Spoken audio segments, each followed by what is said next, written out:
ओम नमः शिवाय। वेलकम है आप सभी का हमारे YouTube channel Indian mom life में। उम्मीद करती हूँ आप सभी बहुत अच्छे होंगे और मैं भी यहाँ बहुत अच्छी हूँ।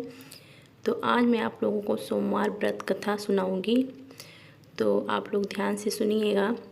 सोमवार व्रत कथा, इस कथा के बिना अधूरा है सोमवार का व्रत। भगवान शिव पूरी करेंगे सभी इच्छाएं। सोमवार व्रत कथा। सोमवार के व्रत को लेकर मान्यता है कि इस व्रत को करने से भगवान शिव अपनी भक्तों की मुराद जल्दी पूरी करते हैं।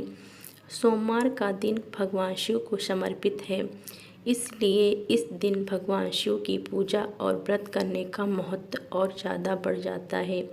यदि आप सोमवार के व्रत करते हैं तो आपको सोमवार व्रत कथा पढ़ना बेहद ज़रूरी है, क्योंकि इसके बिना आपका व्रत अधूरा माना जाता है। आइए जानते हैं सोमवार व्रत कथा। सोमवार व्रत। देवों के देव महादेव बहुत ही भोले माने जाते हैं, इसलिए उनका एक नाम भोलेनाथ भी है। पौराणिक मान्यता अनुसार भगवान शंकर को प्रसन्न करने के लिए किसी भी तरह के खास विशेष पूजन की आवश्यकता नहीं होती, क्योंकि कहा जाता है कि वह तो भोले हैं और भक्त की मन से की गई क्षणिक मात्र की भक्ति से ही वह प्रसन्न हो जाते हैं। अगर आप भी शिव की भक्ति और कृपा पाने के लिए सावन के सोमवार का व्रत करते हैं तो इस कथा से भोलेनाथ को प्रसन्न कर सकते हैं। साहूकार को मिला संतान प्राप्ति का वरदान। एक बार किसी एक नगर में एक साहूकार था। उसके घर में धन की कोई कमी नहीं थी, लेकिन कोई संतान न होने के कारण वह बहुत दुखी था। संतान प्राप्ति के लिए वह हर सोमवार को व्रत रखता था और पूरी श्रद्धा के साथ शिव मंदिर जाकर भगवान शिव और माता पार्वती की पूजा करता था। उसकी भक्ति देखकर एक दिन माँ पार्वती प्रसन्न होकर भगवान शिव से साहूकार की मनोकामना पूर्ण करने का निवेदन किया। पार्वती जी के आग्रह पर भगवान शिव ने कहा कि हे पार्वती, इस संसार में हर प्राणी को उसके कर्मों का फल मिलता है और जिसके भाग्य में जो हो उसे भोगना ही पड़ता है। लेकिन पार्वती जी ने साहूकार की भक्ति देखकर उसकी मनोकामना पूर्ण करने की इच्छा व्यक्त की। माता पार्वती के आग्रह पर शिव जी ने साहूकार को पुत्र प्राप्ति का वरदान तो दिया, लेकिन उन्होंने बताया कि यह बालक 12 वर्ष तक ही जीवित रहेगा। साहूकार के पुत्र का कुछ ऐसा हुआ विवाह। माता पार्वती और भगवान शिव की बातचीत को साहूकार सुन रहा था, इसलिए उसे ना तो इस बात की खुशी थी और ना ही दुख। वह पहले की भांति शिव जी की पूजा करता रहा। कुछ समय के बाद साहूकार की पत्नी ने एक पुत्र को जन्म दिया।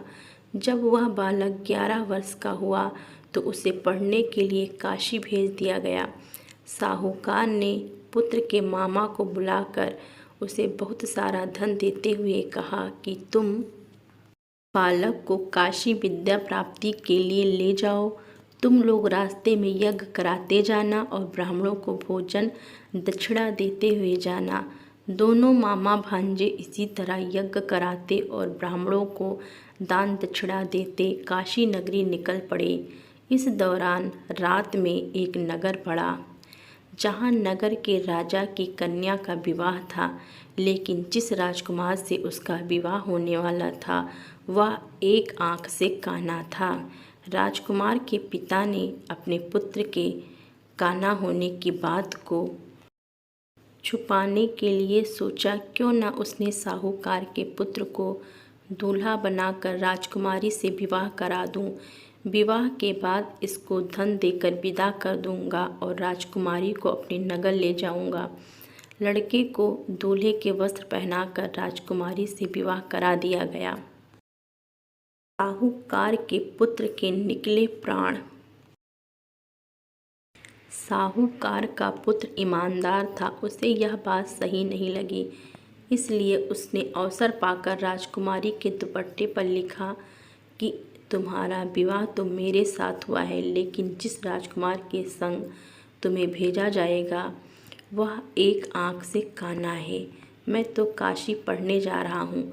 जब राजकुमारी ने चुन्नी पर लिखी बातें पढ़ी तो उसने अपने माता पिता को यह बात बताई। राजा ने अपनी पुत्री को विदा नहीं किया। फिर बारात वापस चली गई। दूसरी ओर साहूकार का लड़का और उसका मामा काशी पहुँचे और वहाँ जाकर उन्होंने यज्ञ किया। जिस दिन लड़का 12 साल का हुआ उस दिन भी यज्ञ का आयोजन था। लड़के ने अपने मामा से कहा कि मेरी तबीयत कुछ ठीक नहीं है। मामा ने कहा कि तुम अंदर जाकर आराम कर लो। शिव जी के वरदान अनुसार कुछ ही देर में उस बालक के प्राण निकल गए। मृत भांजे को देख उसके मामा ने विलाप करना शुरू किया। संयोग बस उसी समय शिव जी और माता पार्वती उधर से जा रहे थे। पार्वती माता ने भोलेनाथ से कहा, स्वामी, मुझे इसके रोने के स्वर सहन नहीं हो रहा। आप इस व्यक्ति के कष्ट को अवश्य दूर करें।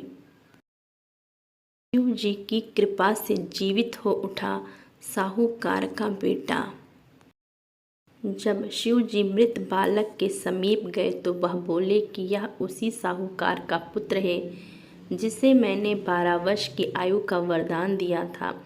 अब इसकी आयु पूरी हो चुकी है। लेकिन मातृभाव से विभोर माता पार्वती ने कहा कि हे महादेव, आप इस बालक को और आयु देने की कृपा करें, अन्यथा इसके वियोग में इसके माता पिता भी तड़प तड़प कर मर जाएंगे। माता पार्वती के पुनः आग्रह पर भगवान शिव ने उस लड़के को जीवित होने का वरदान दिया।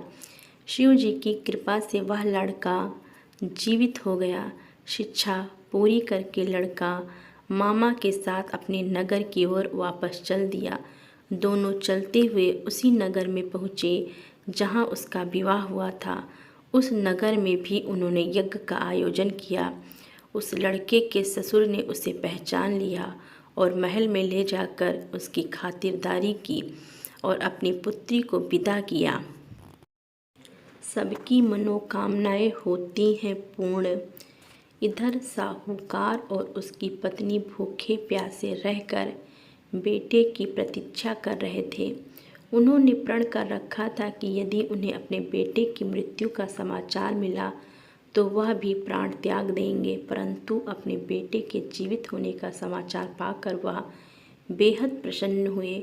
उसी रात भगवान शिव ने साहूकार के स्वप्न में आकर कहा, हे श्रेष्ठी, मैंने तेरे सोमवार के व्रत करने और व्रत कथा सुनने से प्रसन्न होकर तेरे पुत्र को लंबी आयु प्रदान की है। इसी प्रकार जो कोई सोमवार व्रत करता है या कथा सुनता है और पढ़ता है उसके सभी दुख दूर होते हैं और सभी मनोकामनाएं पूर्ण होती हैं।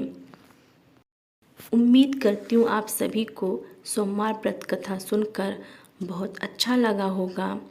और हाँ, इस वीडियो को यहीं पे एंड करते हैं। अगर वीडियो पसंद आई होगी तो आप लोग लाइक, शेयर एंड सब्सक्राइब करना बिल्कुल भी मत भूलिएगा।